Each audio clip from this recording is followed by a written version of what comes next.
Hey guys, welcome to Ringsiders Wrestling. Jamie and Callum here, and today we are joined by the Wounded Owl, LuFisto. Hello, how are you? I'm good. How are you guys? We're good. I love that name, Wounded Owl. I love that name. Thank you. It represents everything. I absolutely love it. That's where I'm going to start. Actually, I want to know, where did Wounded Owl come from? Because that was just so cool. Yeah, it was such a long process of why I came up with that name. I've always loved the fact that wrestlers have nicknames like Bret the Hitman Hart and Yeah. King Hearts or Win Hart, whatever. And I used to be the super hardcore anime LuFisto. And with time, of course, I grew kind of tired of being the cutesy anime. It was so far away from my own personality. Like I like laughing and stuff, but I'm not like all bubbly and stuff. As everybody knows, I'm a metalhead and I like Slayer and King Diamond and stuff. So it was so far from who I am. And being older, I felt that the character didn't fit uh, how I looked and how I felt and everything. So I did a thing where I killed my manager, Pegaboo. Oh, by the way, just so you know, I just cut myself before this interview. Like I have I'm holding it. I'm like, wow, I just went hard way just before an interview. Like, I guess we're going to talk about hardcore on this anyway. So, that's why I have a tissue. Going back to the story, I decided to kind of kill the manager and kill the persona of the anime. And I was doing research because my character was Japanese. What happens when somebody loses their sensei or their the person who guides them. Yeah. So I came across the Ronin, and I'm like, Ronin alone kind of sounds too. It's not enough. So I went and read there's a lot of research behind all this. So I picked Owl because it's such a majestic creature. It is quiet, but it can be very vicious if you attack their babies themselves. So I was like, that's really like me in real life. Like I'm a quiet person. I don't like necessarily to go out. I don't party. And in the ring, I felt it represented like when I come out, I'm really, quiet, more like not the bubbly type now. So, but when the bell rings, I'm like, I get vicious. And so I was like, Al is perfect. And Wounded is like I collected so many scars throughout the years. So it's like Wounded Owl fitted so good. But back then I added Ronin, but I took it away. I removed it because it was too much. And I think people didn't really get it. But Wounded Owl, it's like it was clear. It was um and it's like represented me as a person, but also the history behind, and the scars, the fact that I did death matches, all the hardcore stuff, and with the owl, also represents the knowledge. So being in this business for so long, Wounded Owl just made perfect sense as a nickname for me. It's a badass name. I think Thank it's you. great. Like you said, owls are wise, but they're also can be vicious if needed. And obviously, like you said, you've been in the business for, I believe, 23 years now, or at It's least. 24 now. I celebrated 24 this Wow. past June. Well, Yeah. congratulations. That's quite an achievement. To be in the business for that long, you're definitely a veteran, so to speak. So take us back to your training then, because you've been under a few monikers before. What did you first start out as when you first started training? I first started as LuFisto. Not LuFisto. I mean Lucifer. Yeah. And it was just like my first teacher really wanted me to get kind of involved as a manager with him at the beginning while I was training, because he thought like you need to feel how the crowd reacts and everything. So his name was the Devil's Machine. So I was like, Lucifer, easy. So I'm like, Yeah. it was just for me to get used to work with a crowd and everything. So I kept the name, and just instead of writing it down like usually you see it, Lucifer, Lui, when I split Lucy and Fur, and that was like the second one. And out of nowhere, when I was working for the Mountie, Jacques Rougeau, he switched my name to Precious Lucy. Without asking me, I just saw it in the newspaper. I'm like, oh, that's terrible. But I got stuck with it because it was the biggest newspaper in the province of Quebec. So I was like, I hated that name. But he was inspired by Precious with the Garvins. So I think he wanted something more old school, and Lucifer was kind of, well, satanic. So it wasn't good for a family-oriented show. And I was also a baby face then. So it's like, it doesn't fit. I'm like, okay. With the years, I kind of embraced the fact that it was Precious Lucy and I was doing the hardcore. So it was like, people thought like I would be all cutesy and stuff, and then whoop, the violence starts. Yeah. So I the kind of paradox that it had. But when I got the call to go to Japan, they asked me to change my name. I was like, here's the opportunity.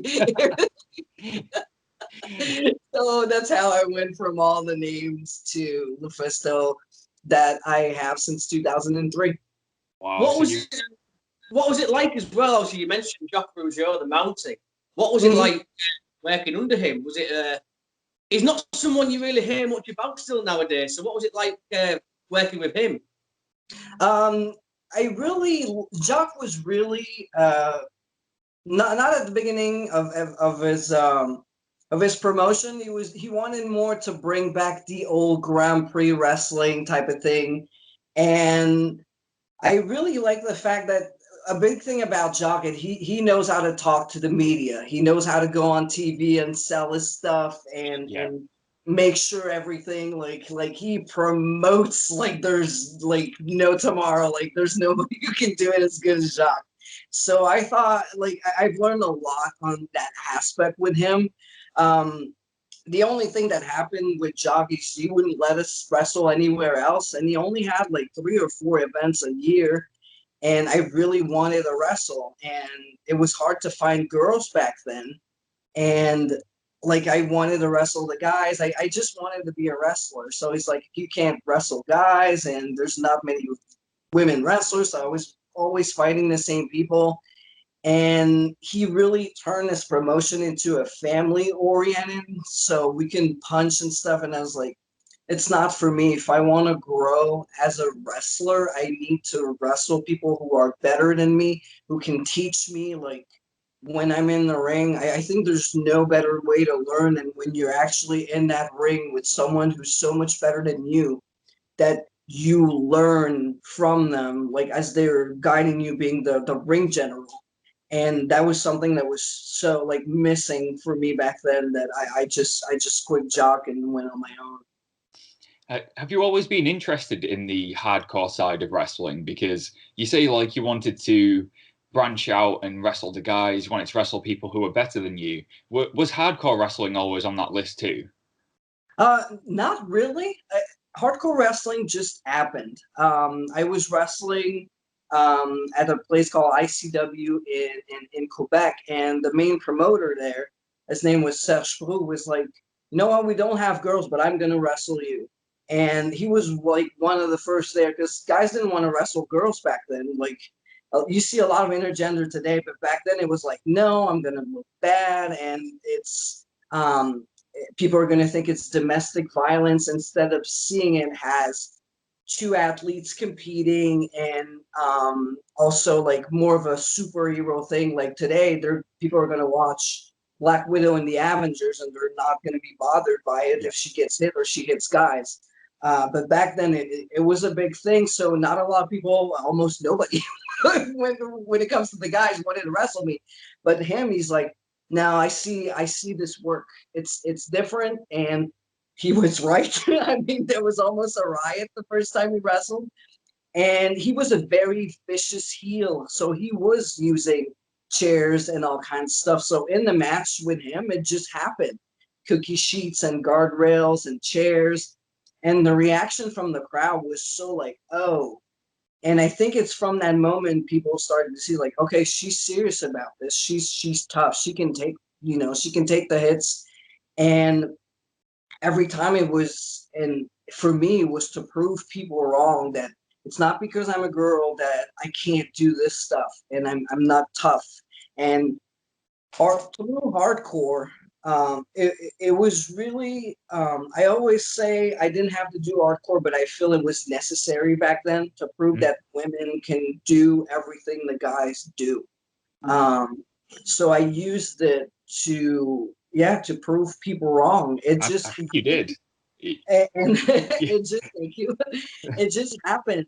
And of course, by this happening, then I really got into watching the ECW stuff and being more aware of what was around the FMW and all the, the Japanese wrestling with I was always a fan of Akira Kudo. She was my favorite from the beginning with Bull Nakano, because in Japan they were doing hardcore. And so I've researched more into that, and because it just happened. But then after I really got interested in it, in every match I had to try something else and kind of elevate. A lot of people were like, "You don't have to do this. You're a girl," and I was so insulted. And I'm like, "Yeah, watch me." So I added the text, and then the next time I would add the barbed wire, and then I would add the lights, and then it was like more and more and more until I felt like I did everything in hardcore, and I was like, okay, I'm done. I think the first time I heard the name LuFisto was in CZW, when you won I think it was the Iron Man Championship, and you actually defeated Kevin Steen for that. So like when you say like you proved your point, you went up against some of the greats of CZW, Zandig, Nick Gage, Kevin Steen at the time. I feel like some of your I can name more male opponents that you went up against than female. So I feel like when you say you wanted to prove you could do it, you definitely did. Oh yeah, like intergender for me starts in 1997. My first world or big championship is 2001. So I've been doing it for a very long time. It's just that internet was not such a big thing back then, so people have to research to know what happened. But I've been collecting male championships since 1998. I love that. See, you are a badass. I love that. It's not a gimmick. You was in the Cage of Death. Yeah, I was in the Cage of Death. It's funny as you're mentioning that, because I'm like because I have a book coming up, so I'm trying to put a video together of kind of the biggest moments of my career, so I can have like something to promote and whatever. And I was just going over the CZW stuff yesterday with the Cage of Death and the day I won the Iron Man Championship, and I was like, man, wow. I was like, there's a clip where Danzig just throws me into glasses, like that was just looking at it. Yeah, because we spoke to a British wrestler last night who was he's a deathmatch wrestler in the UK, and he actually said his dream is to be in the Cage of Death. That's his ultimate goal. I don't blame him. I mean, Cage of Death is the big thing when it comes to hardcore. I don't know now with the COVID how hardcore is going to do. I think so many things are going to change, but hopefully he makes it. It's a one in a lifetime thing that doesn't have to do if you're a hardcore wrestler. Yeah. Your experience of it. Yeah, you have to experience it to know what it is. And especially if he's into hardcore, because hardcore is not for everybody. And it's like, it's not necessary, but for a lot of wrestlers, that they feel the need to prove themselves and to at least try it once. Or if you're a deathmatch wrestler, you want to push your limits and go further. So I hope he makes it there. What was it like when you went from there was a period of your life where you were wrestling mainly intergender. What was it like when you went to Shimmer, which is a female promotion? Was there a difference when you were mainly wrestling females in Shimmer? Well, the main thing with Shimmer is people didn't want me there. Really? I mean, not the promotion, but when I got announced first, I remember the backlash on the internet. This is a pure women's wrestling promotion. You're bringing the deathmatch girl. We don't want to see her. And I was like, oh, sweet Lord, baby Jesus. I was like, other people were like, no, she knows how to wrestle. Did you see her match against so and so and so? I was like, and it's always something that's been bothering me. A lot of people are judging without researching. When you Google, there's so many things coming out. Like, you can research. So I was like, man, I have to go there and prove to them that, yeah, I do the deathmatch stuff, but I've always been more fulfilled in doing great wrestling matches and telling a story than the actual death matches. And actually, in all my death matches that I did, I always use the same psychology I would in the match. Like, there's a shine, there's a hope, there's a cutoff. It's built the same way. It's just that I'm wrestling with weapons. I've never really liked just hitting with stuff. I want to do a move with something. And don't get me wrong, there's matches I did and I'm like, ugh, like I'm not like too proud of them. But there's like matches that I'm like, okay, like it was built, like there was a story, there was a heel, there was a face, there was like something built up there.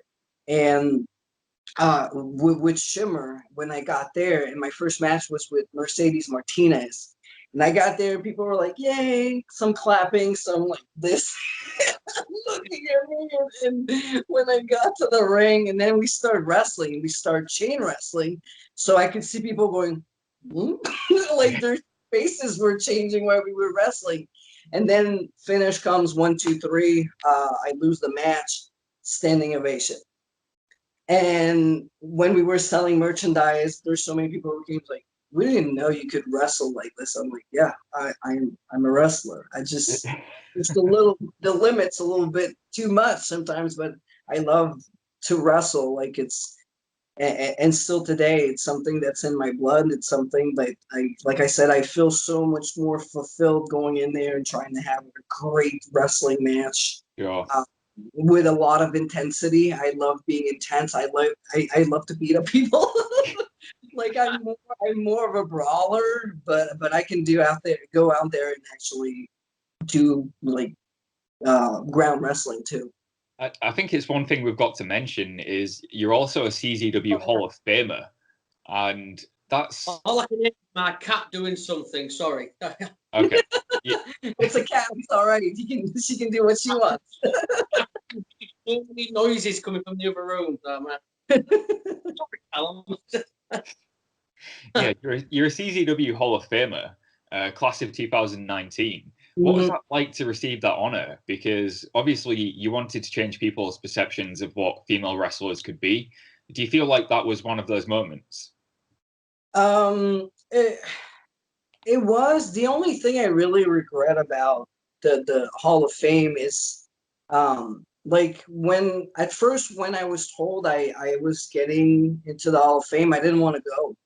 I felt it was like I was not ready. Like when you get in the Hall of Fame, it's usually when you're done. And I think it kind of cursed me because I got injured like a few weeks later. And I felt like, yeah, I'm like, oh, this is bad. I don't want to go. And I'm like, should I? And when I finally said yes, because I was going to have a match too, so I was like, okay, I'm going to go. At least I'm going to wrestle.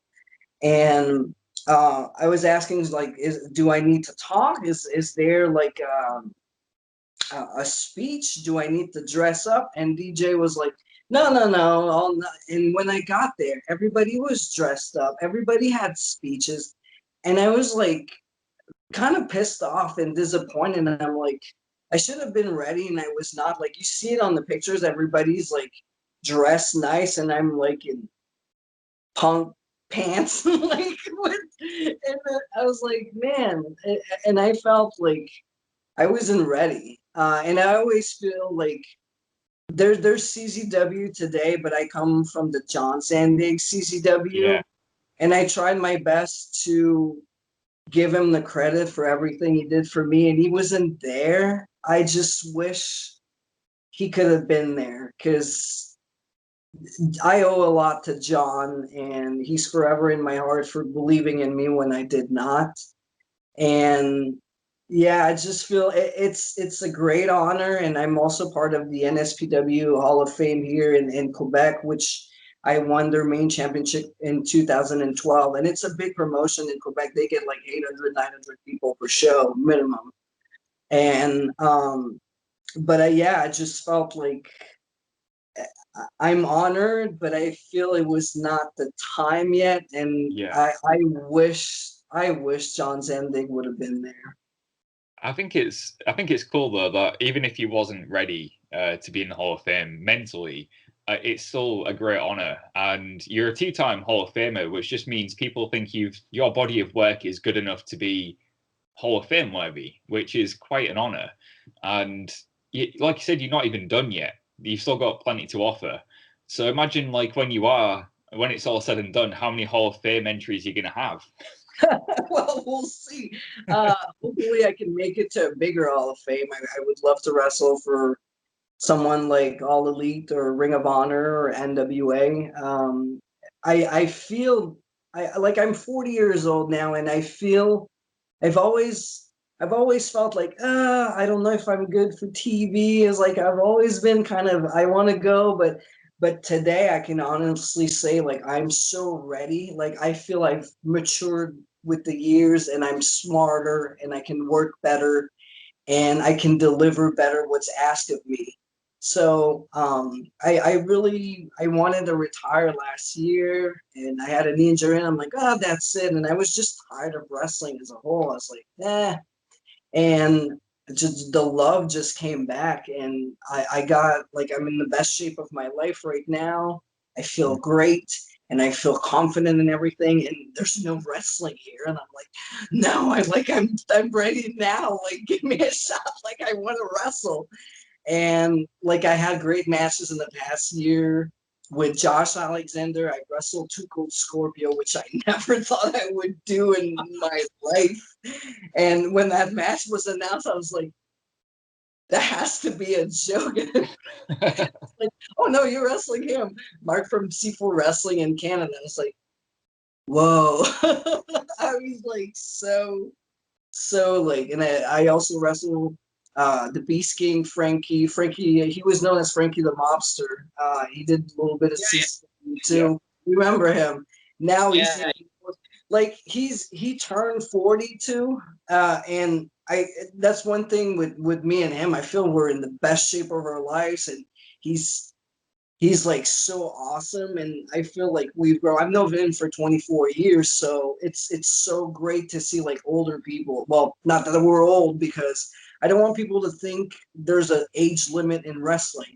Yeah, because we're not old, we're experienced, and we can bring a lot to the people who are in the business. And also, I feel like you never stop learning. If I wrestle somebody that's younger, I'm also like, learning by trying to teach them. And they even teach me some stuff sometimes. Like I really like wrestling the older style with the new style, and kind of combine and try to find that perfect like middle between both of them. And to go back to Frankie, I just wish he would have a shot too, because he looks like $1,000,000, and I was like I feel a lot more veteran on the circuit should have shots right now, where don't look at the age, look at what they can bring you. Just thinking about Eddie Kingston, been working so hard. I was listening to his podcast yesterday with Jericho, and everything he was saying, I was like, oh, that sounds like me. It's like, and I've known Eddie since 2006, and to see him years later, great shape. Like he lost weight. He's so good on the mic, and he's real. Yeah. Like everything is so scripted. So when you get a guy like this who goes out there and he's real, and he's him, and he's legit, it's like, man, this this to me is money, and I want to see more of this. I also know his background story, so it's like it's so great. I can't wait to see what's next for him. Yeah, I always, every time I hear him speak, I believe every single word he's telling me. He's incredible. Another guy as well making that big comeback is PCO, a fellow Quebec. Oh, PCO, I could go on and on PCO when he had that match with Walter at the at Joey Janela Spring Break. I was there live. I had a show like right before the spring break, and I stayed because I was like, oh, Pierre's wrestling. I haven't seen him in a while, and when I saw him, and it was a total rebirth. And I went to talk to him after, and he's like, I'm 50 years old. I feel like $1 million. And I was like, man, you look like $1 million. And it's just another proof that age doesn't matter when you have that passion, when you have that will to succeed. Like Pierre, when he wrestles, you see the love, you see the time he puts in his promos and everything. He's definitely an inspiration. Yeah, we spoke to him a couple of months ago, and he basically said to us, "I'm not done yet." So he's not. Yeah, he's a machine. You mentioned All Elite, Ring of Honor, NWA. Could we maybe see you make an impact? I know your former Team Pod members there, Jordynne Grace. I would love to see you two go one-on-one. I'm not going to lie. I would love to work with Jordynne again as a team or as an opponent. We have such great chemistry, whether it's opponent or partner. And there's so many fans asking me to go to Impact, but it hasn't happened yet. And I have a strange relationship with Impact because years ago, I want to say 2010, I was scheduled, maybe the year is wrong, but I still have the emails. I had a tryout scheduled, and then it got postponed, and then the main office changed, and then they canceled it. And then I went to the gut check. And I trained with D'Lo Brown, and we've been friends since then. I love D'Lo. And they were like, "You're so different from everything else." And some people tried to get me in, and twice my file was in the garbage. It was found by somebody else. Somebody was trying to get me in, and somebody was like, "No, I don't know who." And I worked a show in Montreal that was before that, and I ended up backstage for some reason, and I ended up being the runner. I was doing all kinds of stuff, and they're like, "Hey, you got your stuff with you?" It's like, "Yeah, I have my promo pack and everything." So I give it to, I think it was Simon Diamond back then. I give it to him, and a security guy just comes to me like 2 days later. It's like, "Hey, I found your promo pack in the garbage." I was like, "Oh, that's nice." Yeah. So it's like, ugh. And then there was the online gut check thing where people were voting, and I was like winning, and then, oh, there's a problem with the voting. We'll start again. Then I'm winning again, like 10,000 votes over. And then, oh, it's not working. We start again. And then they do it on the website. And people were emailing me like, "We can't vote for you. We tried." So it's like 4 different times where it's like, people want me there, but that's so frustrating. It's like I have a love-hate relationship with Impact because of this. I love what they're doing. There's a lot of people there. I love, Sami Callihan and of course Jordynne. I've always had I love Taya Valkyrie, Diana. I love Kiera Hogan. Their women's, like the Knockouts division right now is so strong. They just signed Kimberly Nevaeh. You know, I love that. Love working those two. But I'm like, ugh, it's like, I don't know what would it take because people keep like tagging them like we want LuFisto, and nothing. So it's like, maybe it's me not doing something right. Maybe I'm not pushy enough. I've always felt like I almost feel like not that I don't want to beg for a job, but I feel I don't know how to do it. And I Yeah. feel like almost like a fraud when I'm like, hey, would you like to give me a job? I was like, so I will retweet stuff from fans and I'm like, hey, I'm here, but I won't. And that's probably the problem. No, Like I don't think post enough, that's but I understandable. had to do it. I feel like I don't know. Uh, Well, I can safely say whatever the hell is going on, it's Impact's loss because you are incredible. So it's their loss. It really is. But it's Uh, also the think gain I of can any other bring promotion like a that. lot of promotions because not only can I wrestle anyone of any languages, any but I love setting up matches together. I can be an agent. I have 2 degrees in multimedia design. I'm a graphic designer, multimedia designer, so I can help with that. I can be the French spokesperson for whoever because I speak French too. So and like yeah, uh, there's so many things I could do. I've worked as a guerrilla position too for a promotion in Quebec.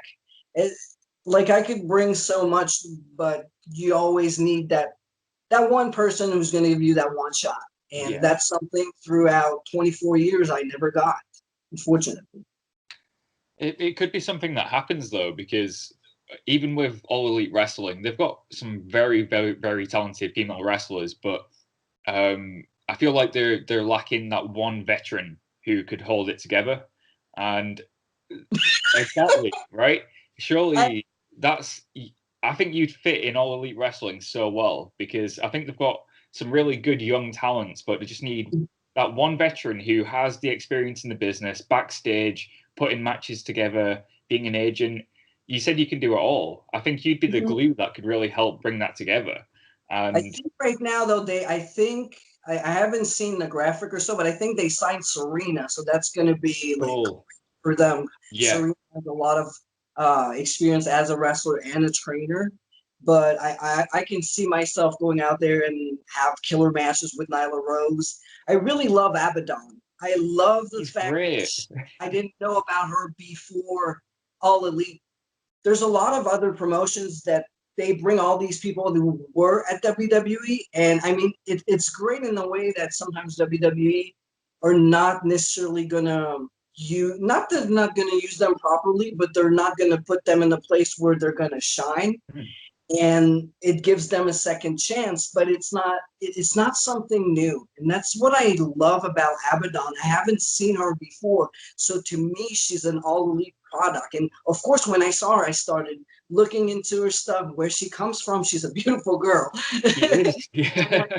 And I feel she's hungry. She wants to do good, and she wants to. I was like, I could do so much with Abadon, as a partner or as a wrestler, because she seems to be into those not hardcore, but more of a brawling, Physical. outside fighting type of stuff. So Yeah. she's definitely somebody I could build a feud with, where it starts with few matches and then it gets into stipulation matches and then it goes up and up and up and up. It's definitely somebody I could work with, that we could build that something with. Yeah, I I saw the other day that even Chris Jericho was basically praising her, like she's the one to watch in the women's division. Yeah. So praise from a guy like Jericho, she's clearly doing something right. Yeah. Speaking of women, I have to ask you as well because you did train with Asuka. So I mean, what was that experience like? I when I went to Japan, yeah, Asuka was one of the trainees there, and the funny thing is, she was not known as Asuka or Kana, then she's Kanarurai. I can't even pronounce her name right. I'm sorry. But so I trained there, and when she came to the United States for the first time, I didn't necessarily like recognize her when she was announced and everything, because I wasn't really following the Japanese scene much at this particular time. I watched a lot of old stuff, but for the new stuff, I was not, and I'm still into Kenta Kobashi's and like other stuff, and so when she came to Shimmer, she's like, "Oh my god!" And then she jumps in my arms, and then I kind of, oh, and she remembered me, and she hugged me, and I was like, "Oh, I trained with her," and she must have thought that I was really nice because she remembered me and gave me so much love. And during that first weekend at Shimmer, everybody tried to shake her hand and she wouldn't. She kind of stayed heel, but with me, for some reason, I extended my hand. She shook my hand and gave me a hug in the ring. And it's not something that was planned. And people were like, huh? And even myself, like I didn't even know what happened before in their other matches. And they put us together as a team from there because it was like, okay, you're the only one she shook her hand. And we went from there, and like we wrestled together, I think, for 3 years as a team. And I'm gonna say it, you wrestle her again. That's gonna be a match you want to happen. Oh, that would be great, but I really doubt it would happen because I think she's in WWE for the long run. She seems to be enjoying herself there, just by her social media posts. She's happy, so that's what matters. I'm That's like, the main thing. she's having great matches, and there's great girls too she can work with, and yeah, no, I wish her the best, and hopefully she stays there and make that good money for a while. Well, I'm fairly certain Vince McMahon listens to this podcast anyway, so if he is listening, you know, make it happen, Vince. Come on, what's going on? Sort it out. And look, we'd have to ask you as well. Tell me about Shine, because 529 days as the champion, that's incredible. How did Shine come about? What was that experience like? And I never lost the championship. You never lost? No, you didn't. Shine, I've wrestled there like twice or maybe 3 times before, but it was not a regular thing. And then I get a call from WWN Live and call a message on Messenger. And it was like, oh, we want to use you, every show. I'm like, cool. And I didn't know at this time what was the plan. And I get there and it's like, we're going to use you as a heel. And I was like, oh, now I'm interested.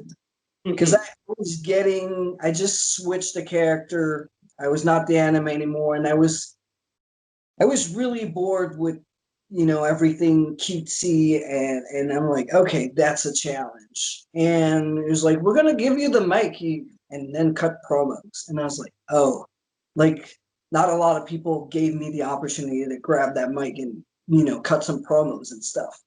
So we did a thing where I was wrestling Ivelisse. She beat me, and then I just snapped and turned. And we had for about 2 shows a group called C4, but Kennedy Brain got signed and Andrea got signed, so that went out, and that didn't work. But they kept me there, and I had that match with Allison K. Mercedes Martinez, and they put the championship on me. And actually, it's after that C4 kind of died. But anyway, I didn't expect them to leave the championship that long, but and I thank them for that. I mean, they were like, I got a lot of good words saying that my matches were great and I was delivering, so why not? I could do main events nonstop. And I had the opportunity to wrestle like so many great people. Like I said, Allison Kay, I wrestled Su Yung, I wrestled Olidad, wrestled Rain, like so many cool matches that I had. Leva Bates, which was one of my favorite. Like I thought me and Leva really had a great match at Shine, and yeah, it just went on for days and days and days, and it was kind of planned that I was going to lose soon because they wanted to turn me babyface because I was getting the cool heel reaction to, like, people were starting to cheer again. So I was like, oh, that's not good. And as much as I tried so hard to people to hate me, it was like, yeah. And there was those guys, like every time I entered doing this, I was like, ah! And I was telling them to stop it, but they would cheer more. I was like, oh, you guys suck. And then they cheer again. Yeah.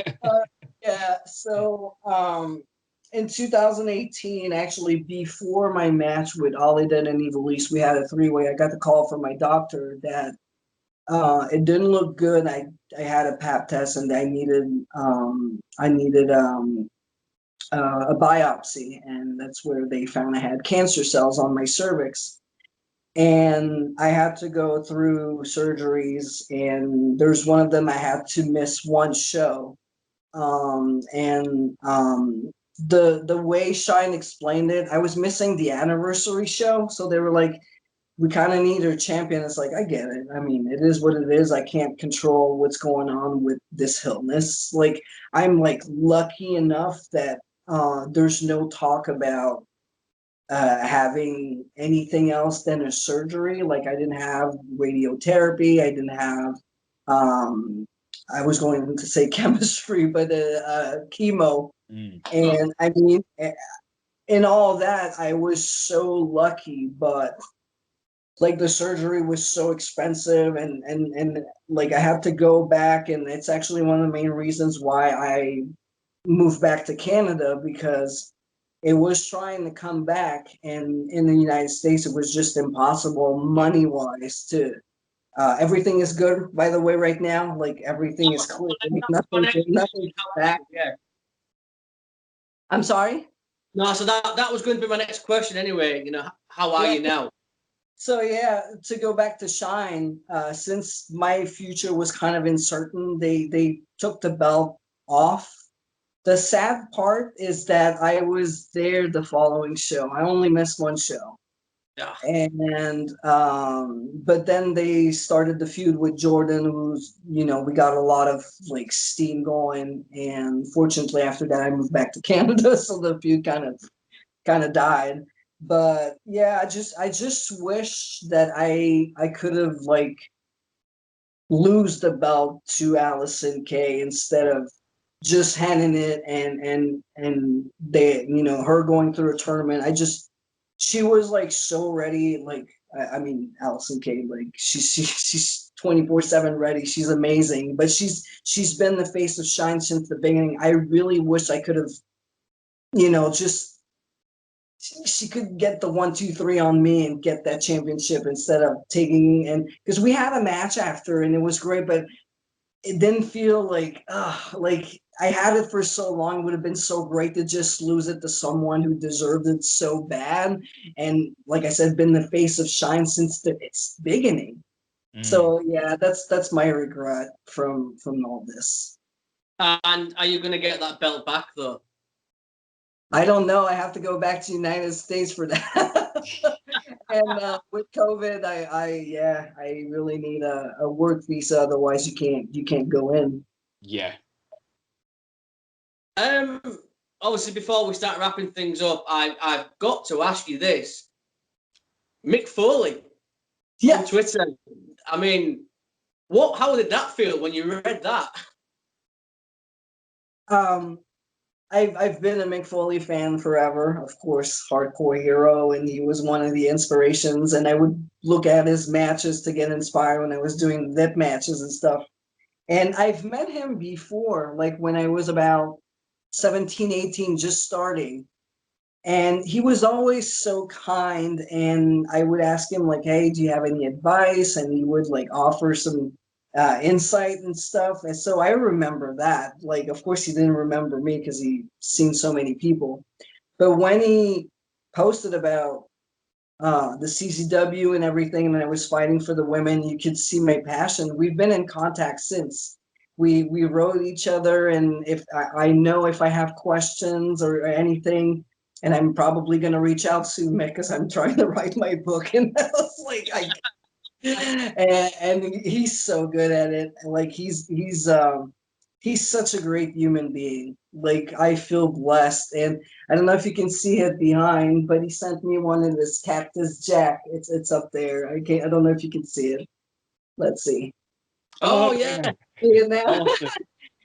He sent me one of his Cactus Jack T-shirts signed, and That's so cool. I thought it's framed. It's framed. But yeah, I so blessed. Like great human being, and always there. Loves wrestling. Very supportive of women's wrestling, Yeah. and he wrote a beautiful text about Susan Sexton and included me in it. So I was like, oh, yeah, feel really blessed That's about so cool. it. It is. He is, yeah. You never hear a bad word about Mick Foley. He seems to be the guy everybody loves. So obviously, Hey, Mick Foley, you're wrong. Yeah. Simple as that. Yep. More. So before we let you go as well, can you tell us a little bit about the book? Because my thing is I collect wrestling autobiographies and books, so Yeah. I will be buying it when it comes out. So please tell me about it. So I'm writing it with Greg Oliver, who's a great wrestling author. He wrote many books already, Canadian also. It's going to be published by ECW Press. They publish like if you check them out online, like they have so many wrestling books. And they actually the editor in chief was doing a live interview, and they asked him like, who would you like to tell the story of? And he said, well, there's two people. There's Kevin Steen and LuFisto. So that's when Greg Oliver's like, yeah, maybe it's about time we tell your story, because there's a lot of people who don't know that before intergender was cool, you were doing it. Before women had world championship, you had about 5. It's like it's time that people know the fight you put, you everything you did for women's wrestling. And I actually fought the government in Canada so women could fight men and everything. And I've known Greg for so many years, so he was there during all that time where fought the government and won the male championship. And he's like, you need to tell your story. And I was like, I don't know. And then I spoke to Michael from ECW Press, and I spoke to Gray on the phone, and I was like, okay, let's do it. Let's do it. So right now we're compiling all kinds of stories, because my main problem is like over 24 years, I'm like, what should I tell? What's relevant? What's not? Should I include a lot of personal stuff or keep it wrestling oriented? Because if I include too much personal stuff, there might not be enough space for the wrestling aspect, or maybe I could end up like making doing 3 books. Who knows? I have so much stuff. But right now, that's what we're doing. Like we talk on the phone. We're okay. Question about Japan. Question about Mexico. Question about your first matches or before wrestling. One thing I did great, and I will bury over it's myself for that. Throughout the years, I've kept every statistic of all my matches. Every year, I would say what promotion I wrestled, what was the date, the city, against who, and who won. I did that for all my matches over the past 24 years, and it's really helpful right now. I've also kept awesome. I've also kept every newspaper cut, wrestling internet wrestling news stuff. I would put them in a scrapbook kind of thing. So I kept everything, like posters, flyers, tickets. I even have some of my plane tickets that I kept.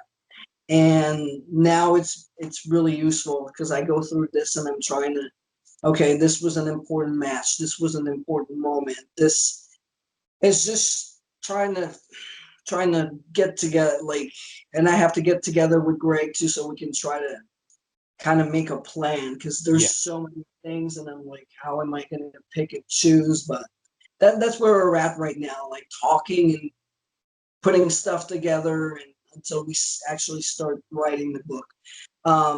They want to release the book in 22. I hope it's going to be before, but yeah, like I said, I have so much information. Like I don't know, but hopefully, we're gonna go through this. The process is gonna be smooth, and right now, like I mean, my story, there's no end right now. It's still it's an ongoing thing. yeah. I just hope that I can close the book with she signed the contract. That maybe that's a good thing that it might take another couple of years to come out, because you might have that perfect ending to the story, and even if not, you've still got it's still a hell of a story to tell anyway. So that's one I'm looking forward to reading. Like Jamie said, just when it does come out, make sure you let us know. Not only will we read it, we'll help promote it and everything. That's going to be a great read. Thank you. I will. It's my thing is I collect wrestling books, so that will be getting bought as soon as it comes out, and I will plug it to the moon. But obviously, wrapping up, is there anything else you want to promote, plug your social medias? Yeah, well, I have a website, so LuFisto.com. So there you can join my YouTube page. It's Wounded at LuFisto on Instagram, at LuFisto on Twitter. I have a Patreon where you can see exclusive matches, pictures. I tell stories, stuff about my cats, coffee, all this stuff. But yeah, like matches and stuff, and it's Patreon/LuFisto. And if you can't remember all this, just go on LuFisto.com. I got all the links there. There's my biography, all my championships that I won. There's pictures. There's all kinds of stuff. Lots of merchandise too. I got cool T-shirts. I got buttons. I got so many pictures. Like everything you need, it's all there. Well, I just happen to get paid next week, so I might T-shirt maybe, yeah. But no, thank you so much. We would definitely love you to come on again if that's ever possible. It's been an absolute pleasure. This has been awesome speaking to you. One of my favorite interviews so far. We'll get you back on. We'll have a Motorhead chat as well next time you're back on. We'll rock and roll. But thank you so much, LuFisto. We've been Ringsiders, and we will see you again soon.